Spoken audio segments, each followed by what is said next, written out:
We're talking about forced sterilization. Forced sterilization has become illegal. I want you to think as I'm talking through this stuff at what year it became illegal.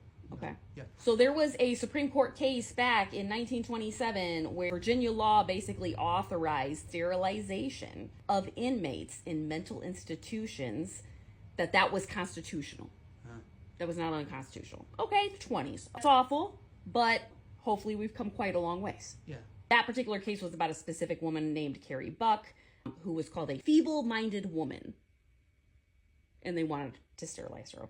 California was notorious for forced sterilization. They had an asexualization act in the 1910s and the 20s that led to the sterilization of 20,000 disproportionately Black and Mexican women who were deemed to be mentally ill.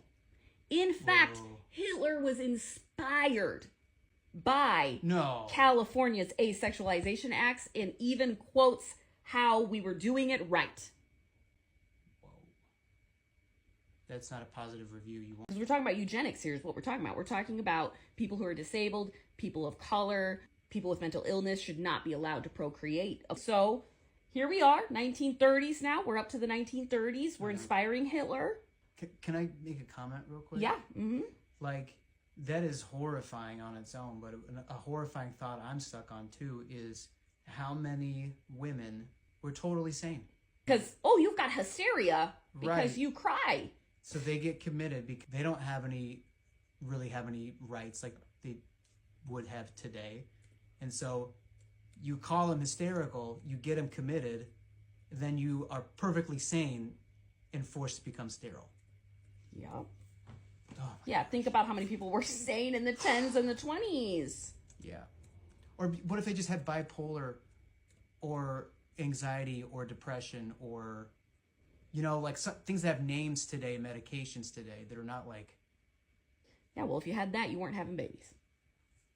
That was... Man.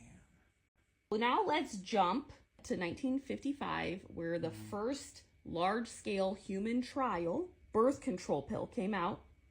It was aimed and marketed specifically to eliminate poverty. How were they going to do that? Stop women who were poor from having babies. Again, we're talking about disproportionately women of color, women with disabilities, women with mental illness, okay? Puerto Rico at the time, mostly poor people decided to be in the trial that were so desperate to control fertility that they took it. They had no idea what they were taking. They were not told that it was dangerous. They were never given any information about it. The first birth control pill had copious amounts of hormones in it. People were getting severely mentally ill. People were throwing blood clots. Well, because of how high the hormones were, had an effect on future fertility. And you know what they decided? They were just going to discredit all that. Those were for other reasons. By the time this whole experiment was done, 1/3 of the Puerto Rican population was sterilized. Oh my gosh. Holy crap. Yeah. Whoa. By the time this whole experiment was done, 1/3 of the Puerto Rican population was sterilized. Oh my gosh. Holy crap. Yeah. What? So they rolled out this pill to the public. Mm-hmm. Did they ever change the formula? Yes, they tightened it down. I don't know. With the public, not with trials. Correct. Not when they were reporting it in clinical trials. Yeah. They tightened it down after the fact. What happened after it was rolled out to market? Well, what's the side effects of birth control? If you take the pill, if you get the implant, if you have hormones, what do we still know are the side effects? I know blood clot is a possibility, right? Yes, you got depression, you got anxiety. Also, birth control pills are class 1 carcinogen. Class 1 carcinogen. I think you might have told You take them every freaking day, man. That's what women are doing to avoid having babies. Dude. Throughout the 20th century, nearly 70,000 people who were overwhelmingly working class women of color were sterilized in over 30 states. We are talking primarily Black women, Latino women, and Native American women were specifically targeted. Oh, the Indian Health Service was accused of sterilizing nearly 25% of indigenous women during the 1960s and 70s. Whoa, that's a lot more recent than I thought. 25% of the entire indigenous population. Whoa. Black women as well were disproportionately and forcibly sterilized and subjected to reproductive abuse. So in North Carolina in the 1960s, Black women made up 65% of all sterilizations of women, although they were only 25% of the population. One Black woman who was subjected to a forced hysterectomy was a renowned civil rights activist. And one Black woman who was subjected to a forced hysterectomy was a renowned civil rights activist. She described how non-consensual sterilizations of working-class Black women in the South were so common. So this procedure where you would go in for something else and they would sterilize you. Okay, you would go in for something completely different and they would sterilize you. It became so common that it started getting the nickname the Mississippi appendectomy. So we can start seeing very early on in history between the experiments that were done on enslaved women all the way to, you know, going in for something, coming out, not being able to have babies. The distrust. Oh, yeah. The African American community, and we're still teaching they can't feel pain like white people. What?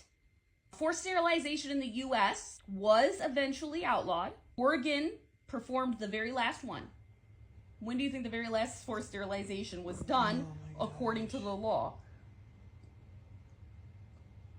1971. 1981.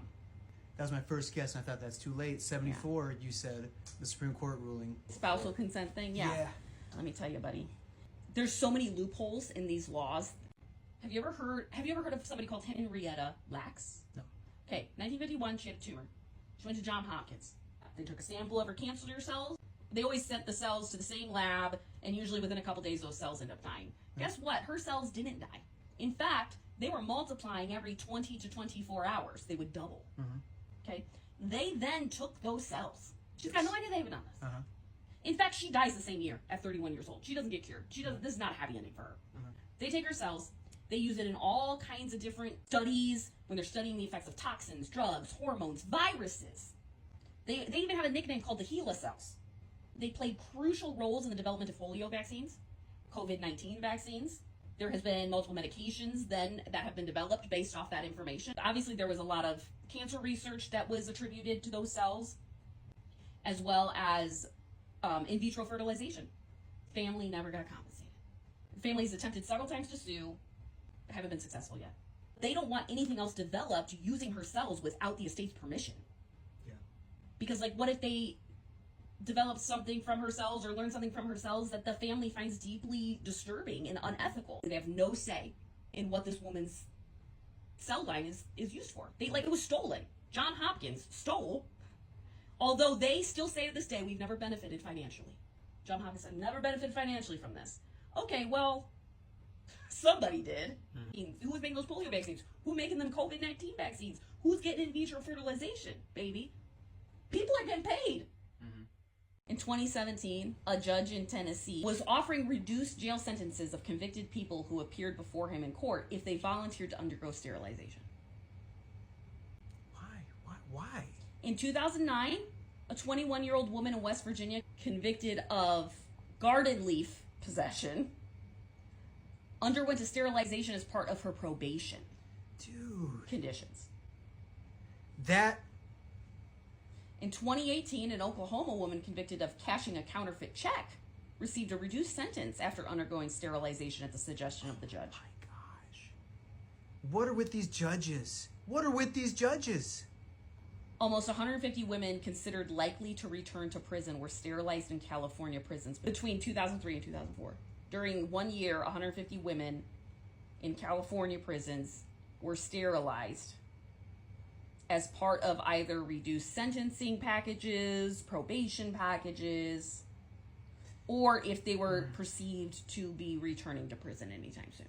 It's not right. Whistleblower, 2020, ICE detention centers.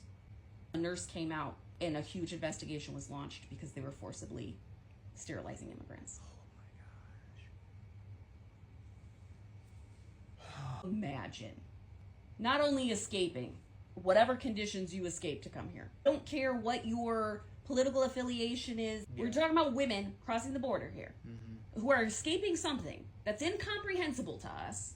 I work with so many immigrant women who are currently pregnant as a result of grape.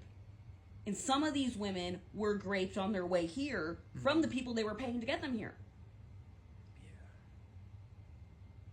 Can you imagine? You do all that. You're being detained. Your children, if you have any, are probably separated from you.